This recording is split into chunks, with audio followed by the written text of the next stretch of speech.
hermano, bendiciones, ¿cómo están? Otra vez en la mente de Cristo, esta vez en el día 5 de la unidad 10. Ya estamos, faltan la 11 y la 12, solamente 10 estudios más y estamos finalizando el libro. Y hemos crecido, hermano, realmente ha sido de bendición. Cristo, en este caso vamos a ver Cristo, las Escrituras y la oración. Cristo es el verbo de Dios, dice en Apocalipsis 19:13. Y toda palabra de Dios es tremenda, así como a nosotros nos conmueve, a los apóstoles, obviamente los mantenía encendidos.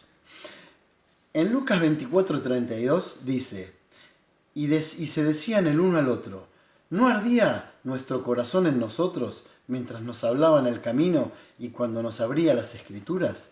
O sea, los apóstoles tenían claro que a ellos les ardía el corazón cuando el Señor les hablaba, les enseñaba y le hablaba de las Escrituras. En ese momento, el Testamento. En ese momento, la palabra de Dios. Antiguo Testamento pasó a llamarse mucho tiempo después, cuando los primeros creyentes lo tomaron como antiguo y ahora ya estaban, obviamente, conformando el Nuevo Testamento, ¿no?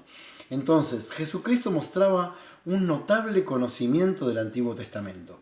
Durante su ministerio, él citó 16 libros e hizo referencia a otros. Las Escrituras fueron un pilar fundamental en su vida y su ministerio. Yo en el estudio anterior dije que Cristo hacía referencia al Antiguo Testamento, ¿no? O sea, en ese momento, te repito, no era el Antiguo Testamento, era la palabra de Dios que ellos manejaban. Jesús conoce los sucesos del Antiguo Testamento y hacía referencia, por ejemplo, Mateo 12:3-4. ¿No habéis leído lo que hizo David? Las Escrituras le brotaban espontáneamente. Mateo 4:7, escrito está, no tentarás al Señor tu Dios. Las Escrituras, o sea, ¿qué te quiero decir? Cristo mismo, cuando el diablo lo quiso tentar, dijo, no tentarás al Señor tu Dios. Pero antes, ¿qué dijo? Escrito está. Quiere decir que él tomaba de las Escrituras. Las Escrituras fueron fundamento preciso para su conducta y para justificar lo que hacía. Cada paso lo hacía basado y fundamentado en la Escritura.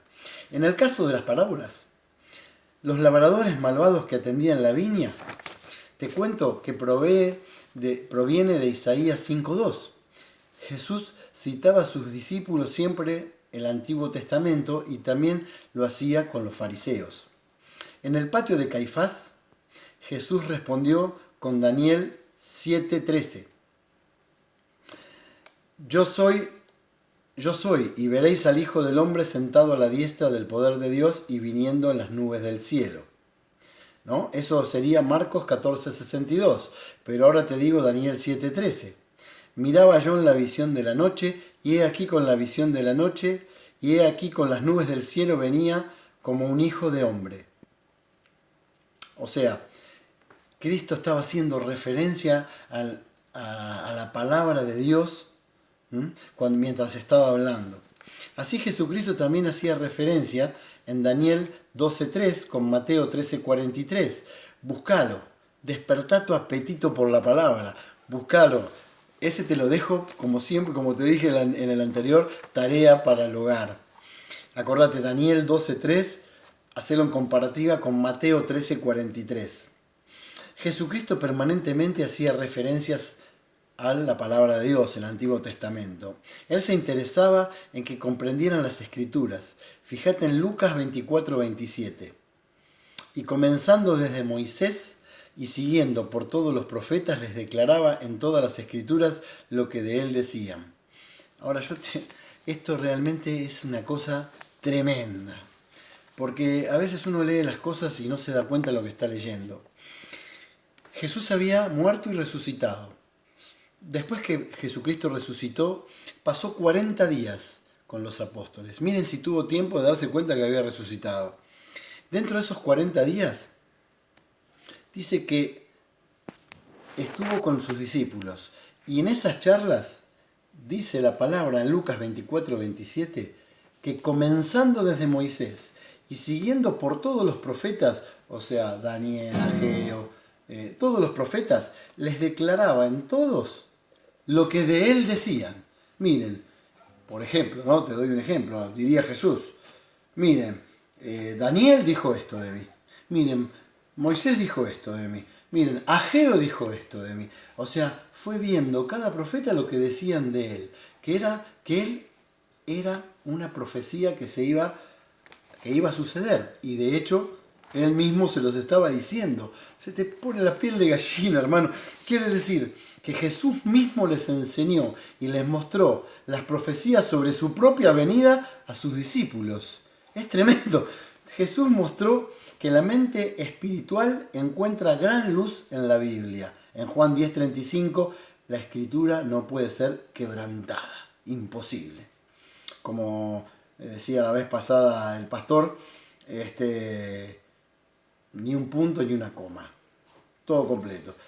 Y más todavía, en el Sermón del Monte manifestó: de cierto os digo que hasta que pasen el cielo y la tierra, ni una jota, ni un tilde pasará de la ley hasta que todo se haya cumplido. O sea, la palabra es profética.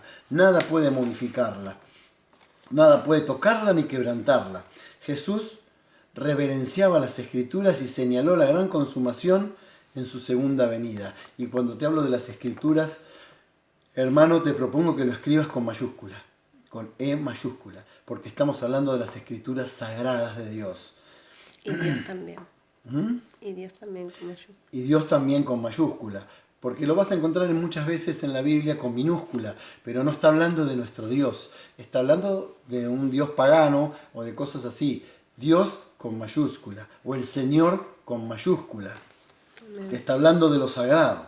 Entonces, si queremos tener una actitud como las de Cristo, debemos seguir su ejemplo en relación con las Escrituras.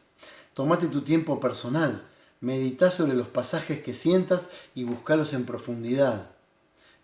Tomá las características de Cristo para tu vida.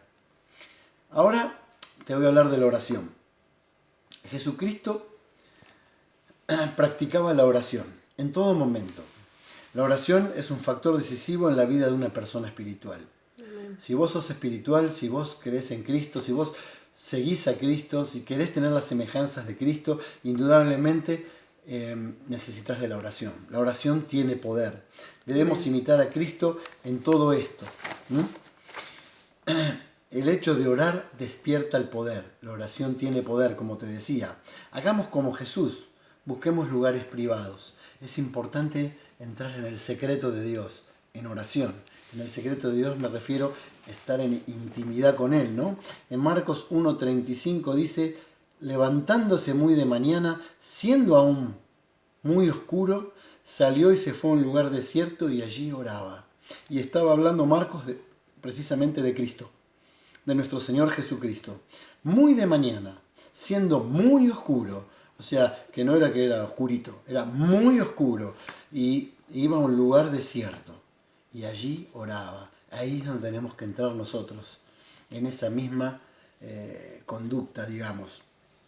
Cada decisión importante de nuestras vidas debe estar sujeta a la oración hacia Dios.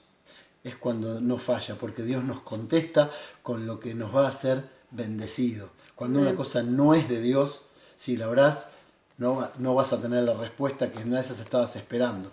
A veces uno espera que Dios le conteste lo que uno quiere que le conteste, pero Dios te va a contestar lo que es mejor para vos. Los milagros muchas veces pasan a raíz de la oración. Jesucristo hizo toda clase de oraciones: alabanza, acción de gracias, peticiones personales, intercesión, y lo vas a encontrar en Mateo 11:25, en Mateo 14:19, en Juan 17:1-5, en Juan 7:6-26. Menos una oración que jamás salió de la boca de Jesús, que es la confesión de pecados. Eso no existe y no existió. Te lo hablo porque la Iglesia Católica, digamos que como que está la confesión de pecados. No quiero disentir ni llevar problemas, pero hay diferencias, ¿no? Cristo se enfrentó al sufrimiento y Él oró la noche anterior sabiendo y aceptando obedientemente su propósito. Él sabía que iba a morir y con muerte de cruz. Sin embargo, se enfrentó a su propósito y caminó obediente a los planes y el diseño que el Padre ya tenía marcado. Y él estaba lleno del Espíritu, pero estaba en oración. Así que hermanos, cuánto más nosotros, tratando de ser imitadores de Cristo, debemos entrar en oración. Busquemos lugares para estar a solas con el Padre y hablar a solas con Él. Alabar a Dios, darle gracias por su amplia generosidad. Dios ha sido amoroso y generoso con nosotros. Tal vez no te des cuenta, porque pensás que todo lo que tenés alrededor lo tenés. Tal vez pensás que lo ganaste vos. Sin embargo, Dios ha sido quien te permitió que lo ganaras. Y Él es ampliamente generoso. Todos los días cuando abrís los ojos te das cuenta que te regala un nuevo día. Empezá por lo más chiquitito, que es muchísimo. Permití que Dios guíe nuestras peticiones.